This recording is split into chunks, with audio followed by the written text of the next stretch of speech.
All right. Welcome to another Journey Life where we talk about Jesus being the way, the truth, and the life.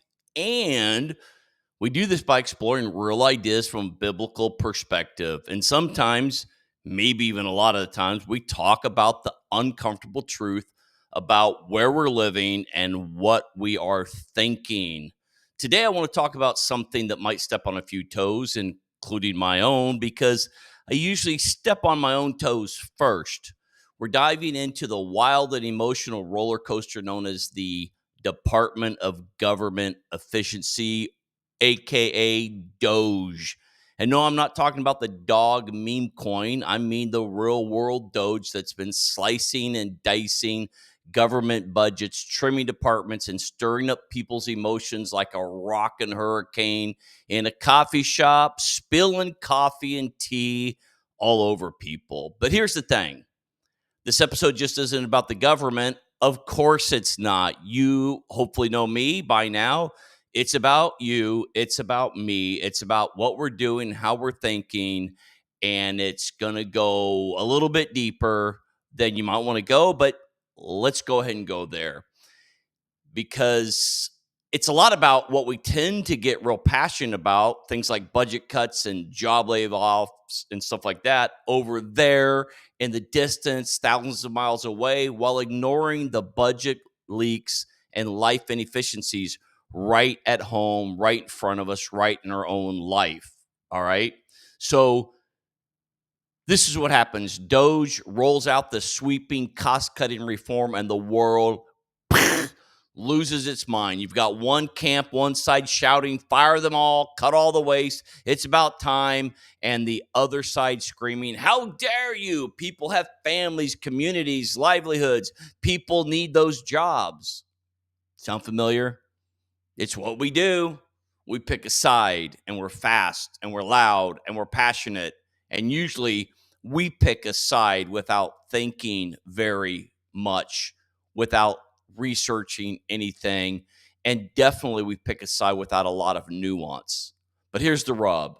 Truth usually lives in the tension between two things. And if we don't stay in the tension between two things, we will not be people who walk in wisdom. Okay. Truth is not in the hashtags, in the social media memes, not even in the under 60-second shorts on YouTube or Facebook. Of course, in my 60-second shorts and my memes, there is truth there. Now, you know what I mean. And of course, the government can be and is bloated. Yeah, I've been to the DMV, the Department of Motor Vehicles. You've been to the DMV. In fact, I was just there recently this week to renew my license, and it's not exactly the model of speed and efficiency you would hope it would be. I mean, I've done more difficult things online with Amazon and Facebook than I have ever done with the government. So let's not pretend, though, on the other hand, that every government worker is some lazy bureaucrat counting staplers, sipping on their tax paid lattes. A lot of these people are serving veterans, doing good work, keeping our water clean, managing national parks. They are real people, real jobs, doing things that are helpful to our nation. All right. So yep. So maybe, just maybe, it's possible to say, yes, we need reform, and also say, let's not burn the house down just to kill a few rats. Extreme reactions are easy. And by the way, extreme reactions feel good, don't they? They give us that hit of righteousness that we know something, that we're on the right side, that we're letting everybody know what we think and how we feel. But as Christians, or maybe just as thoughtful people, we've got to be better at holding tension, at sitting in the gray, at asking harder questions, especially harder questions about ourselves. Now, here's where it gets interesting and personal, if it's not already personal enough. We've got folks out there losing sleep over whether DOGE is cutting too much or not enough. We've got people analyzing federal spreadsheets and being outraged on behalf of entire departments that they didn't even know existed before last week. But let me ask you something. When's the last time you got that passionate about your own spending, about your own budget? Yeah, let that sit in for a second. Some of us are more outraged and more interested about federal inefficiencies than we are about the fact that we spent $500 on eating out last month and don't even realize it, or that our car payment's $700 a month and we don't even think about it. We're fired up over government bloat, but we're out here paying someone to mow our lawns, wash our cars, clean our baseboards while we binge Netflix, don't move too much, and complain about inflation and complain about what DOGE is or isn't doing. It's almost comical, except there's a division there that goes on in our mind. We say government should tighten its belt while we don't tighten our belt. We say government should do these things. We know what government should do while we sit there, again, in our nice air conditioned or heated homes, which I'm thankful for. I'm glad you have. I'm glad I have. And we ordered DoorDash for the third time this week because we're too tired to cook. We're too tired to drive to the drive-through. Maybe before we call another department to be trimmed, and I don't know why we would, because nobody I know watches this, listens to me, that works for the government at that level where they could trim stuff. But maybe before we do that, we should, I don't know, think about making our own coffee at home for a week, see what happens. Maybe stick to a restaurant budget for 30 days and see what bills we can trim down. Maybe think about getting a weekend job, adding 10 hours of work to our week and see what that does to help us pay off bills. All right. So here's the real kicker. Have you ever met someone who can rattle off DOGE's projected saving plans for the next decade, and they can rattle off some of these numbers that they just heard the week before, probably the day before, but they have no clue what percentage of their paycheck is going to their car payment? They know the stats that DOGE is aiming to save over $1 trillion. Thousands of jobs have already been cut. I think it's awesome. Every news outlet's breaking it down by the minute. But when I ask someone, hey, how much did you spend on impulse buys last month? It's crickets. Or, hey, what percentage of your budget is spent on food and drinks you did not prepare and eat in your home? Crickets. Or what percentage are you paying with your car note, your gas, your insurance, your repairs? What percentage of your income are you paying for your car? I think a lot of people would be shocked.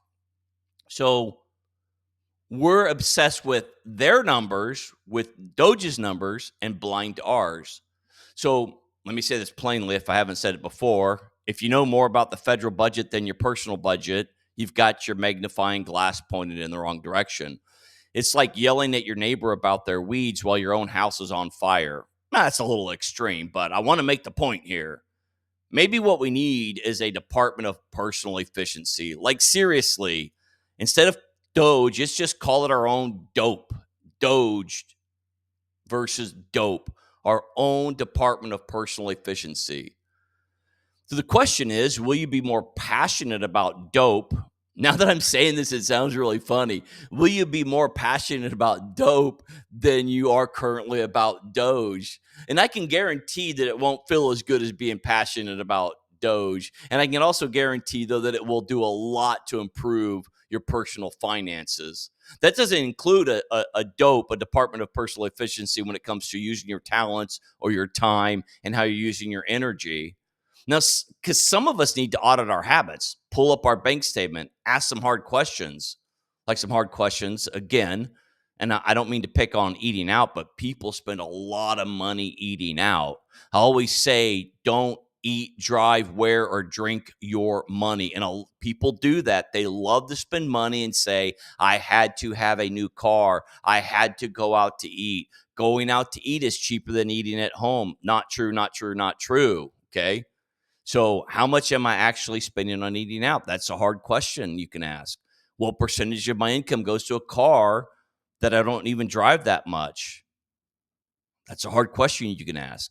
Am I making wise, kingdom minded choices with my money, or am I just surviving on impulse and convenience, seeking to really make myself comfortable? Now, this isn't a guilt trip. I want to make sure I don't want to take on a guilt trip. If you're going on a guilt trip, it's not me, it's you. This is a wake up call. All right. This isn't about shame.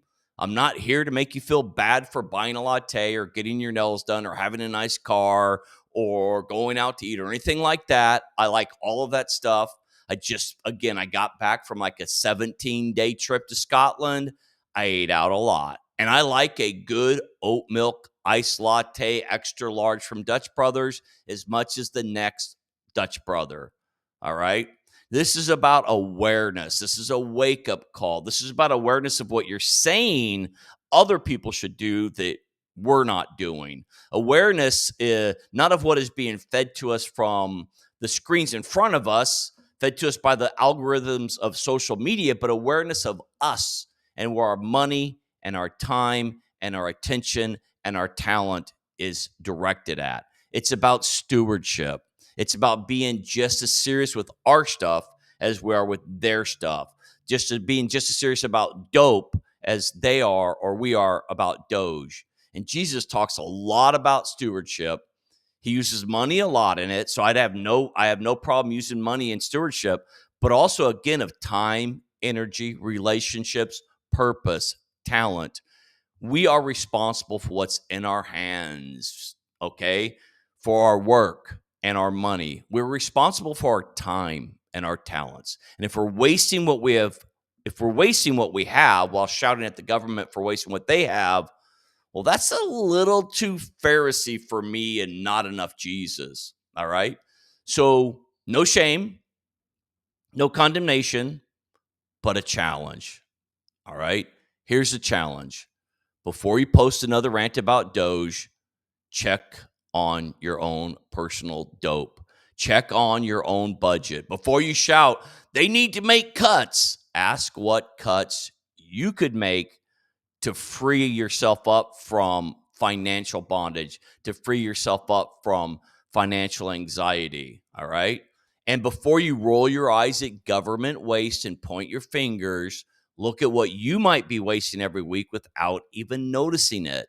Sure, we want to be the kind of people who are passionate about public policy, but most importantly, passionate about personal policy, passionate about personal growth. People, who hold leaders accountable, yes, and hold ourselves accountable, be responsible for our own lives, because that's where transformation really happens. Your transformation won't happen in Washington, it'll happen within yourself. All right. Transformation happens in the mirror, not in Washington. I love that. Transformation happens in the mirror, not just in Washington. All right. Hope I didn't bug you too much. Thanks for hanging out with me today. If this challenges you, I'm glad. If it stung a little bit, probably good. We grow when we lean into discomfort. We grow when we lean into some pain. If you want to dig deeper into stewardship and habits and your personal calling, check out some other episodes that I have. They're pretty well titled. Share this with someone who loves to debate the news, but kind of is real inconsistent with how they look at their own life. You know who I'm talking about. You have a name that just popped right up, okay? All right. Till next time, grace and peace and grit, my friends. Stay thoughtful, stay growing, stay attuned. God bless you. Bye.